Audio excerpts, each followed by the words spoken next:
Jesus continues to teach on the law and on love and continues to fight the good fight, which is to transfer us as believers to move from the love of the law to the law of love. I'll say that again. Jesus is again teaching us through the use of his wisdom to move away from the love of the law and shift to the law of love.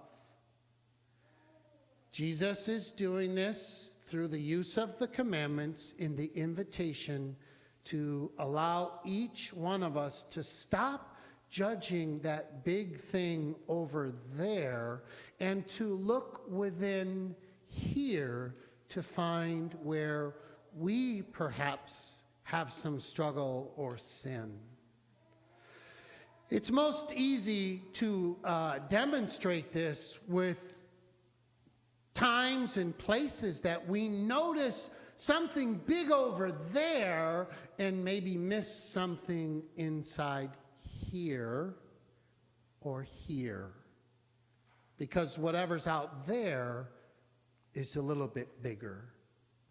One of the ways we use the measuring stick in our world against ourselves and against others is, as long as we're not as bad as someone else, we're pretty good. Another way to say that is, as long as I'm not as bad as my dad was to me, I'm better than him. But that doesn't make a hill of beans a difference to my kids who experience my own harshness. Though it may not be what my father did or my mother did, it's still impacting them. But you see, if I point over there, I'll miss what's in here. We are invited to shift away from the love of the law, which creates black and white, super right and wrong, dichotomy choices, and invites us into the law of love, which allows us to identify with others through the heart, the mind, and the spirit, allowing mercy to grow, giving us a better footing to stand upon when it's time for our voice to be heard on an issue we feel strongly about. Love, justice, mercy, advocating. But we often get caught up in judging and in seeing what else is happening over there. What is happening in Wuhan, China right now? The virus, what's the virus called? Coronavirus. Does it seem a little bit scary to any of you? It's okay, it is to me too. Does it seem like it's spreading really fast? It does. Does it seem very fatal? Yeah, and it's over there. And it's on its way here. Do you know that? That's a good example of something that's over there it's fearful, it's scary, it's coming our way, and we've got to do something to stop it. And the way we stop it is to isolate people, to quarantine them, to separate them from others, because guess what? You can carry the virus for up to 14 days, and you don't know you have it. Do you know that? Have you ever heard that term about a sickness? You can be a carrier and not even know you have it. Guess what, friends? I looked up the death toll as of this morning. 1,600 people have died from the virus. They think approximately 60,000 are affected worldwide. That is a little scary, isn't it? I want to tell you there's something way more dangerous than that, and it's in the room right now. It's called the flu. Last year, 80,000 people died from the flu. Millions had the flu. As far as fatality and illness goes, it is what is right here within us, already present, already working, that is far more deadly than the coronavirus. But the coronavirus is over there, and we judge it as worse, and it's going to come here. I think that is a great example of how our worries and judgment are oftentimes focused outward when we miss the really deadly stuff that is within. You see, I think the love of the law allows us to inflict that, whereas the law of love allows us to look within first, to take care of ourselves and find mercy and love, and then we can share that with others. But we still like to quarantine. We still like to cast out. You know, there are ships sailing around looking for a port so people can get off. Wow, fear is a strong thing. So Jesus, I think, uses the lessons today to convict all of us, to let us all know that we're guilty and that we need the love of God and God's forgiveness. Does it simply by talking first about murder? You shall not murder. I'm assuming none of you actually have murdered someone. If you have, don't raise your hand. Martin Luther talks about the commandment of murder, not just on the physical killing, but Luther talks about it as gossip, rumors, lies. These are all things in which we murder another person's personhood. Jesus says, I say to you, if you are angry with a brother or sister, you are liable to judgment. Any of you been angry in the last week with someone you love, or no? Well, y'all are liars too. Any of you insult a brother or sister in the last week? Don't raise your hand to that one. Any of you call someone a fool in the last week? I bet you a third of you did that driving here today. Maybe not, but you see what Jesus does? Jesus takes that great big thing that is out there and fearful and really bad, murder, and brings it into here, our heart, in our head, in our spirit, and tells us we're guilty. Jesus wants us to know we're guilty so we won't be judgmental and we won't compare ourselves with others. Everything is an inside job when it comes to recovery or growing in faith or dealing with mental health or thought problems or heart problems. It starts within.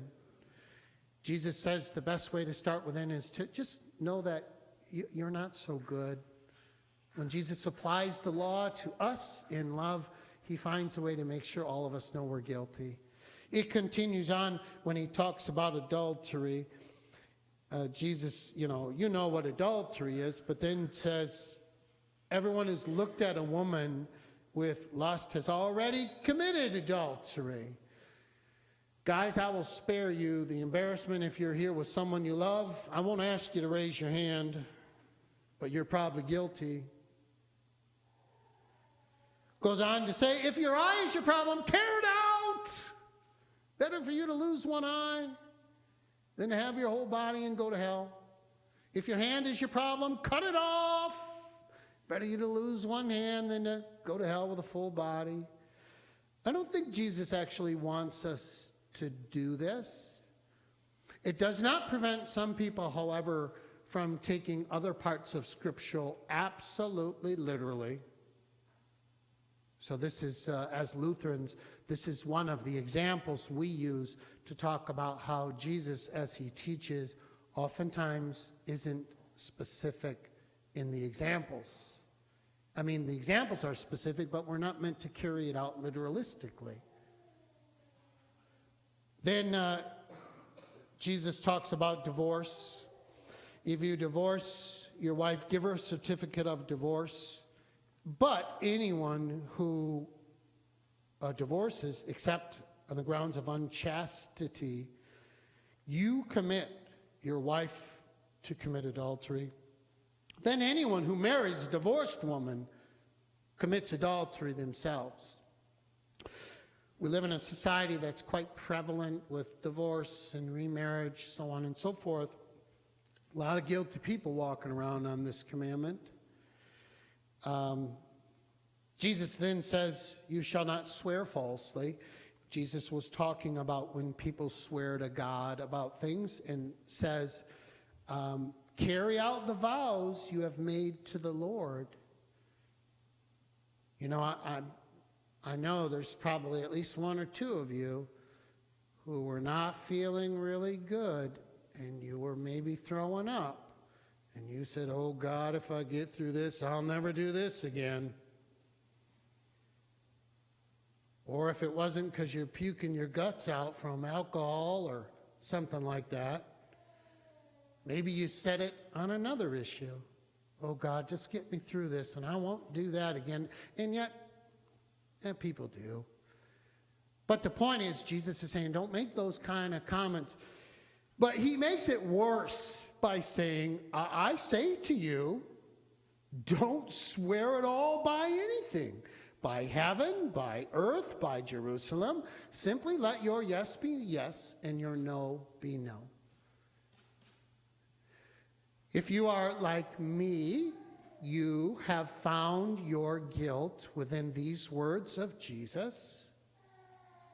And you know you are loved and forgiven as well by Jesus. That is the good news. The mercy that exists when we realize we are guilty but we are forgiven is a profound and abundant mercy. We know God welcomes and loves us. I'm actually just growing into this grace recently. Like I say, the way we often try to shirk our guilt is by pointing to something or someone that's worse. And in our society that is in love with the law, we point outwards to other guilts as opposed to living in the law of love. Politically, it's on full display all the time. I won't even pick on Democrat or Republican today. I'll just talk about this political process known as the primary with our Democrats going through it. So they understand as candidates that as long as they can make a different candidate look worse than them, they might win. The Democrats are pointing nuances out about one another in hopes that they elevate themselves. I'm sure it might get a little worse when it becomes a Democrat against a Republican, when it's the Democrat against Trump, the current president. I'm pretty sure this whole elevation is going to go through the roof. It's going to be ugly. It's very discouraging. It's very discouraging when I hear others complain about politics. It's very discouraging when I hear others complain about a lot of things. It's discouraging because whenever I hear someone complain about the president, I just know that that's actually someone complaining about me. Now, I'm not the president, but there are people equally speaking venomous and hateful words about me because of the leadership I provide in this church. And they think it's crazy. I hear it. My own kids use words to describe me in the same way I described my dad, you know what I want to say to them? Listen, you little spoiled brats. Do you realize what I went through? And I'm not doing hardly any of that to you. But does it really matter if their hearts are struggling and broken because of what I do? I don't think so. You know, when we talk about the death rate of the flu compared to the death rate of coronavirus, what's the simplest way, whether you know you're carrying a virus or not, to prevent the spread of a virus? What?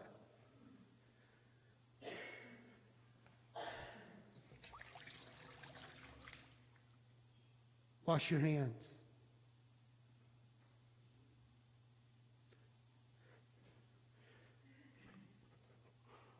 What's the simplest way to stop the spread of your sin? Whether you know you have it or not, is to wash in the waters of baptism. We're all virus carriers, you guys. Jesus makes it plain. And Jesus says the way to stop infecting the world with this sinfulness is to first look within, here, and here, and then to come here to this water. It doesn't mean you have to be a pacifist and not have a voice. What it means is find your mercy by first finding your guilt, and then learn to speak. No one is free. We're all carriers, but this water, a simple washing, keeps us from infecting others. That is why all are welcome. That is why anyone we think is worse than us is welcome, because we are carriers. And if you don't know you're a carrier, and you don't come to the water, and you don't find the wash, then you will infect so many people because you have failed to wash in the waters of baptism. Today I invite you to the water. I invite you to wash your hands, and I invite you to consider growing in a transformational change in our world, which is the love of the law to the law of love. And I think we can make a difference, just one day at a time. Amen.